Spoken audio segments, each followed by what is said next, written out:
ദൈവനാമത്തിന് മഹത്വം ഉണ്ടാവട്ടെ. എൻ്റെ പേര് സ്വപ്ന സുരേഷ്. ഇതെൻ്റെ ഭർത്താവ് സുരേഷ്. ഞാൻ ആലപ്പുഴ മണ്ണഞ്ചേരിയിൽ നിന്നാണ് വരുന്നത്. എന്നെ ഇവിടെ പ്രത്യക്ഷീകരണത്തിൻ്റെ സാക്ഷിയാക്കി മാറ്റിയതിൽ മാതാവിനോടും യേശപ്പയോടും ഞാൻ നന്ദി പറയുന്നു. എൻ്റെ ഭർത്താവിൻ്റെ ജോലിയുടെ കാര്യത്തിന് വേണ്ടിയാണ് ഞാൻ ആദ്യമായി ഉടമ്പടി എടുത്തത്. 3/10/2026 ആദ്യമായി ഉടമ്പടി എടുത്തത്. ഞാനിവിടെ വരാനുണ്ടായിരുന്ന സാഹചര്യം, എനിക്ക് ഭർത്താവ് ഇവിടുന്ന് കഴിഞ്ഞ വർഷം ഖത്തറിലാണ് ജോലി ചെയ്യുന്നത്. കഴിഞ്ഞ വർഷം ജോലിക്ക് വേണ്ടി പോയപ്പോൾ എന്നോട് പറഞ്ഞ് കോൺട്രാക്റ്റ് തീരാൻ സാധ്യതയുണ്ട്, ഞാൻ തിരിച്ച് നാട്ടിലേക്ക് വരേണ്ടി വരും, എന്ത് ചെയ്യും എന്നെല്ലാം പറഞ്ഞ് എന്നോട് സങ്കടപ്പെട്ടു. ഞാൻ പറഞ്ഞ് നോക്കാം, നമുക്ക് നിങ്ങൾ വെയിറ്റ് ചെയ്യാൻ പറഞ്ഞു. അത് കഴിഞ്ഞ് ഒരു ദിവസം ഞാൻ മോളെ കലവൂർ ബസ് കയറ്റാൻ വന്നപ്പോൾ എനിക്ക് ഇവിടെ വരണം എന്നൊരു ഭയങ്കര ഉൾവിളി ഉണ്ടായി. അങ്ങനെ ഞാൻ ഇവിടെ വന്നു, പുറത്ത് നിന്ന് പ്രാർത്ഥിച്ചിട്ട് പോയി. വീട്ടിൽ ചെന്നിട്ട് എനിക്ക് എന്താണെന്നറിയില്ല, എനിക്കിവിടെ വരണം, ഒരു മണിക്കൂർ ഇരുന്ന് പ്രാർത്ഥിക്കണം എന്ന് പറഞ്ഞപ്പോൾ ഹസ്ബൻഡിനോട് വിളിച്ച് ചോദിച്ചപ്പോൾ നീ പൊയ്ക്കോ, നീ ആരോടും ചോദിക്കേണ്ട കാര്യമൊന്നുമില്ല, പ്രാർത്ഥനയുടെ കാര്യമല്ലേ, പൊയ്ക്കോളാൻ പറഞ്ഞു. എൻ്റെ വീടിൻ്റെ അടുത്തുള്ള ആശ എന്ന് പറയുന്ന കുട്ടിയോട് ഞാൻ ചോദിച്ചു നമുക്ക് പോവാം. അവളെപ്പോഴും ഇവിടെ വരാറുള്ളതാണ്, അകത്തൊക്കെ വന്ന് പ്രാർത്ഥിക്കാറുണ്ട്. എന്നോട് ചോദിച്ചപ്പോൾ ഞാൻ പോവാമെന്ന് പറഞ്ഞു. ഞങ്ങളിവിടെ വന്ന് ഒരു മണിക്കൂർ ഇരുന്ന് ഞാൻ കരഞ്ഞ് പ്രാർത്ഥിച്ചു. ദൈവമേ, എനിക്ക് എൻ്റെ മാതിരിയാണ്, ചേട്ടന് ജോലിയില്ലെങ്കിൽ ഞങ്ങളുടെ കുടുംബം കഷ്ടത്തിലാവും, ഞാൻ കാരണം എത്രയോ പേർക്ക് നല്ലത് വരുത്തണം എന്നൊക്കെ പ്രാർത്ഥിച്ചിട്ട് പോയി. വീട്ടിൽ പോയിട്ടാണെങ്കിൽ എനിക്ക് ഉടമ്പടി എടുക്കണം എന്നുള്ളൊരു ചിന്ത വന്നു. ചേട്ടനോട് ചോദിച്ചപ്പോൾ ചേട്ടൻ പറഞ്ഞു നിൻ്റെ ഇഷ്ടം, നീ എടുത്തോ, കുഴപ്പമില്ലെന്ന് പറഞ്ഞു.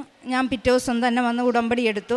ഉടമ്പടി എടുത്ത് ദിവസങ്ങൾക്കുള്ളിൽ തന്നെ എൻ്റെ ഭർത്താവിൻ്റെ ജോലിക്കാര്യത്തിലൊരു മറുപടി കിട്ടിയെങ്കിലും ആ ജോലി പോവാൻ സാധ്യതയുണ്ട്, ഞാൻ തിരിച്ച് ഇവിടെ വരേണ്ടി വരും എന്നൊക്കെ പറഞ്ഞപ്പോൾ ഞാൻ പറഞ്ഞു നിങ്ങൾ അവിടെ നിൽക്കി, മാതാവ് നമുക്ക് എന്തെങ്കിലും ഒരു തീരുമാനം ഉണ്ടാക്കി തരുമെന്ന് പറഞ്ഞു.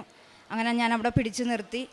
മാതാവ് അവിടെ വേറൊരു രീതിയിലൊരു ജോലി റെഡിയാക്കി കൊടുത്തു. കൂടെ ജോലി ചെയ്തിരുന്ന 2-3 പേര് ഇവിടെ വരികയും അവർക്കിപ്പോഴും ജോലി ഇല്ല. പക്ഷേ എൻ്റെ കുടുംബത്തിന് മാതാവ് നല്ല രീതിയിൽ മുമ്പോട്ട് പോകുന്നു ഇപ്പോഴും. ഇനി പുതിയ കോൺട്രാക്റ്റ് ജനുവരിയിൽ തുടങ്ങുവാണ്. അതിന് ഉയർന്ന മാനേജർ സ്ഥാനവും നല്ലൊരു ശമ്പളവും കിട്ടിയിട്ട് തന്നെയാണ് മാതാവ് എനിക്ക് റെഡിയാക്കി തന്നിരിക്കുന്നത്. പിന്നെ അതല്ലാതെ പല രീതിയിൽ എനിക്ക് മാതാവിൻ്റെ കയ്യിൽ നിന്ന് അനുഗ്രഹം കിട്ടിയിട്ടുണ്ട്. ജോലി ചെയ്യുന്ന ഖത്തർ എയർലൈൻസിൽ സൂപ്പർവൈസറായിട്ടായിരുന്നു ജോലി ചെയ്തുകൊണ്ടിരിക്കുന്നത്. ഇപ്പം ഇനി ജനുവരിയിൽ അത് മാനേജർ സ്ഥാനത്തേക്ക് മാറുവാണ്.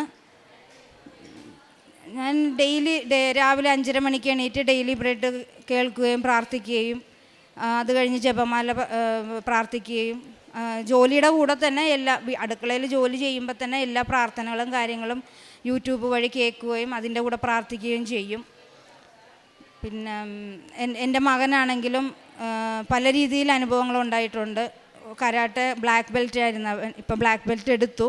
അവൻ്റെ ഒരു കോമ്പറ്റീഷൻ ഞാനും അവനും കൂടി എറണാകുളത്ത് ആലപ്പുഴയിൽ പോയപ്പോൾ 6th karate കോമ്പറ്റീഷന് 2nd 11th karate കോമ്പറ്റീഷന് 1st കിട്ടി.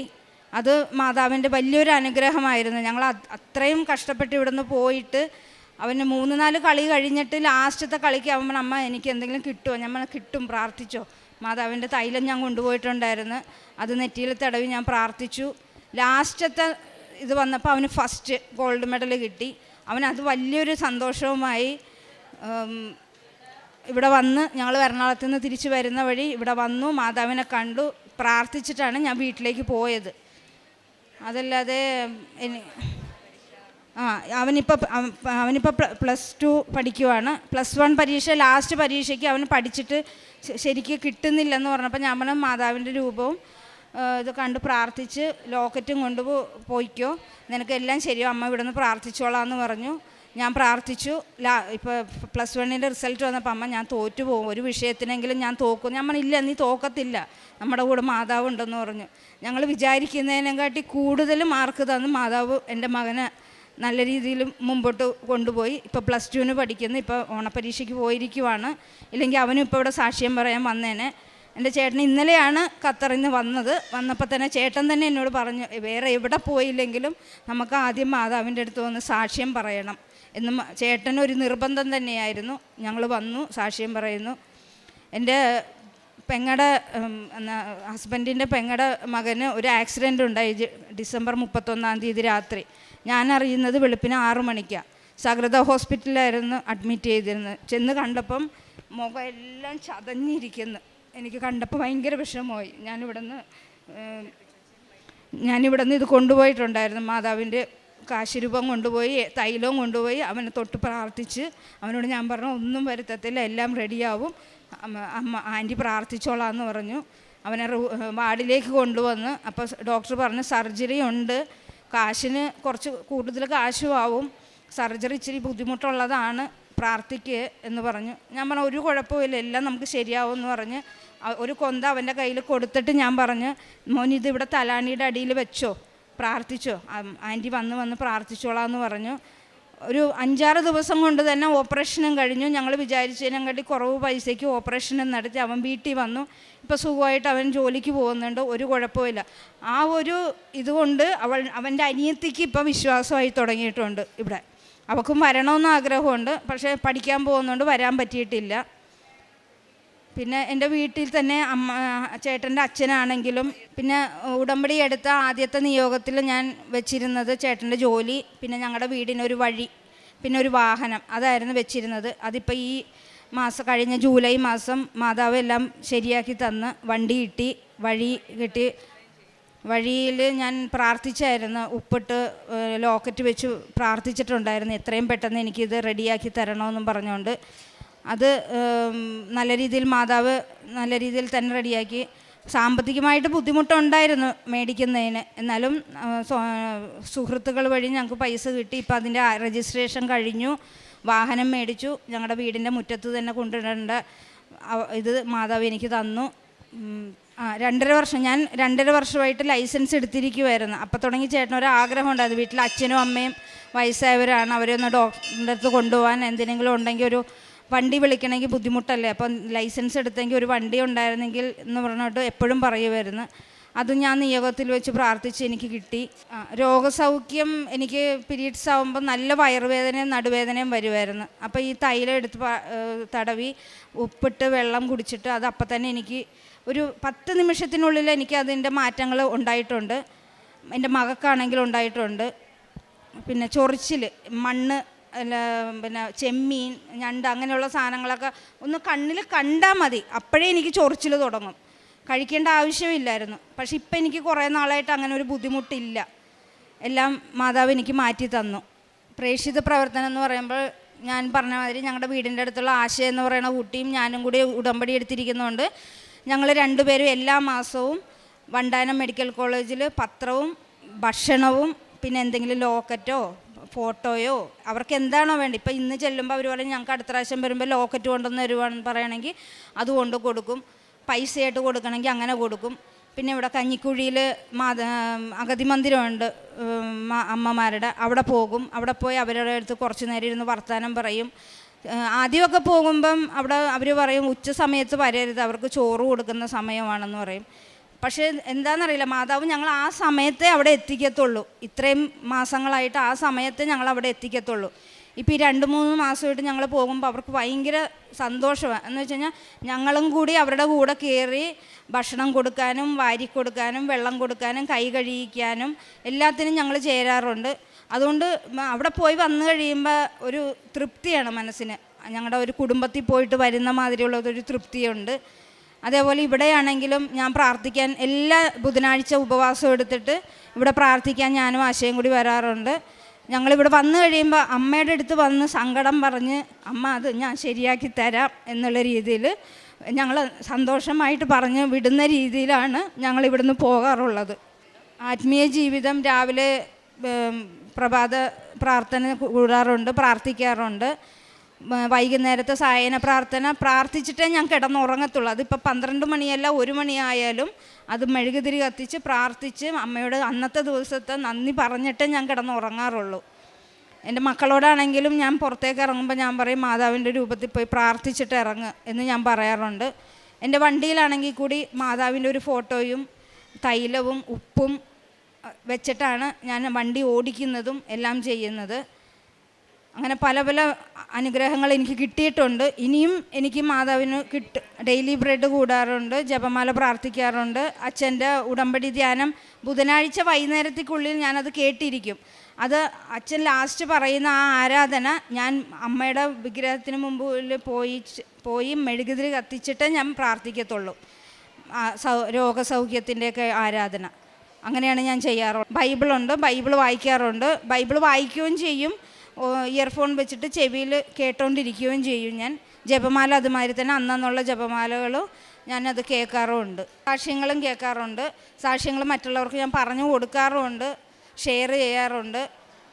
ചില സാക്ഷ്യങ്ങൾ കേൾക്കുമ്പോൾ നമുക്ക് മനസ്സിന് ഭയങ്കര ഒരിതാണ്. അപ്പോൾ എനിക്ക് മനസ്സിലാവും മാതാവ് എൻ്റെ കൂടെ ഉണ്ട്, എൻ്റെ കൂടെ ഉണ്ടാവും, എപ്പോഴും ജീവിതകാലം മുഴുവനും എൻ്റെ കൂടെ ഉണ്ടാവും എന്നുള്ളൊരു ധൈര്യം എനിക്ക് ഉണ്ടാവാറുണ്ട്.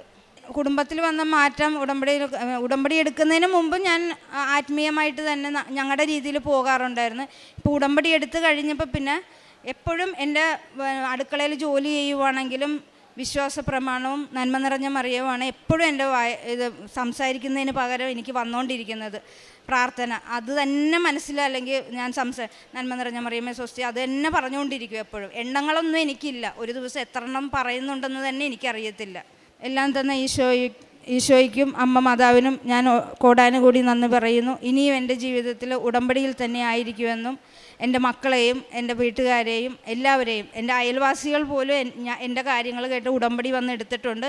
അവർക്കും മാറ്റങ്ങൾ വരുന്നുണ്ട്, അവരും സാക്ഷ്യം പറയാൻ വരുമെന്ന് പറഞ്ഞിട്ടുണ്ട്. മാതാവിന് നന്ദി പറയുന്നു. ഞാൻ എൻ്റെ ഭർത്താവിനെ. എൻ്റെ പേര് സുരേഷ് എന്നാണ്.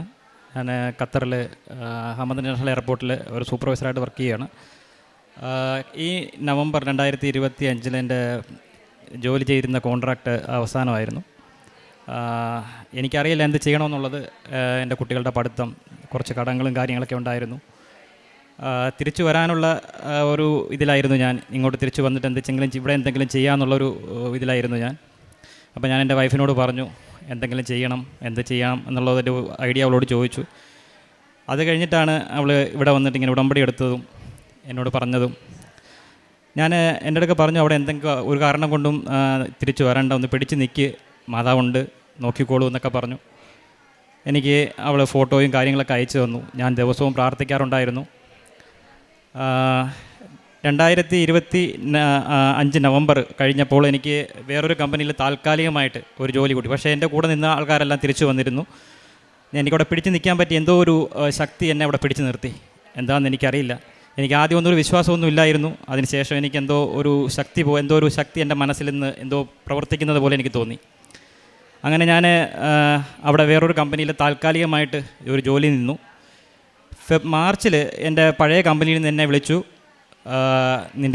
നമുക്ക് കോൺട്രാക്റ്റ് റെഡി ആയിട്ടുണ്ട്, ജനുവരി 1 തീയതി മുതൽ നമുക്ക് എയർപോർട്ടിൻ്റെ ഒരു പ്രൊജക്റ്റ് നമുക്ക് സ്റ്റാർട്ടാവുകയാണ്. അങ്ങനെ എനിക്ക് മുമ്പ് ലഭിച്ചതിനെക്കാട്ടിൽ നല്ല ശമ്പളത്തോടും നല്ല ഉയർന്ന പദവിയോടും കൂടി എനിക്ക് ജോലി ലഭിച്ചു. ഞാനിപ്പോൾ ഇതിനു വേണ്ടിയാണ്, ഞാനിപ്പോൾ സാക്ഷ്യം പറയാൻ വേണ്ടിയാണ് ഞാനിവിടെ വന്നിരിക്കുന്നത്. കാര്യം ഇന്നലെ ഞാൻ വന്നിരുന്നു. അതിൻ്റെ ഒരു ദിവസം ഞാൻ വൈഫിനോട് പറഞ്ഞു ഇവിടെ വന്ന് ആദ്യം നമുക്ക് സാക്ഷ്യം പറയാം, അതിനുശേഷം നമുക്ക് മറ്റുള്ള കാര്യങ്ങളൊക്കെ നോക്കാമെന്ന് പറഞ്ഞ് ഞാൻ അങ്ങനെയാണ് ഇവിടെ വന്നത്, ഇവിടെ വന്ന് സാക്ഷ്യം പറയാൻ. വളരെ എനിക്കറിയില്ല എന്താ പറയേണ്ടതെന്നുള്ളതും എന്താ ചെയ്യേണ്ടതെന്നുള്ളതും എനിക്കറിയില്ലായിരുന്നു. എന്തോ ഒരു ഉൾവിളി എൻ്റെ മനസ്സിൽ നിന്ന് വന്നു. ഇത് മാതാവിനോട് വളരെയധികം നന്ദി. ഞാൻ ഇനിയുള്ള കാര്യങ്ങളിലും എൻ്റെ മാതാവിൻ്റെ കൂടെ ഉണ്ട് എന്നുള്ള ഒരു ധൈര്യം എനിക്ക് എപ്പോഴും ഉണ്ടായിട്ടുണ്ട്. നന്ദി മാതാവേ. കർത്താവായ ദൈവമാണ് എൻ്റെ ബലം. കലമാൻ്റെ പാദങ്ങൾക്കെന്ന പോലെ അവിടുന്ന് എൻ്റെ പാദങ്ങൾക്ക് വേഗത നൽകി ഉന്നതങ്ങളിൽ അവിടുന്ന് എന്നെ നടത്തുന്നു.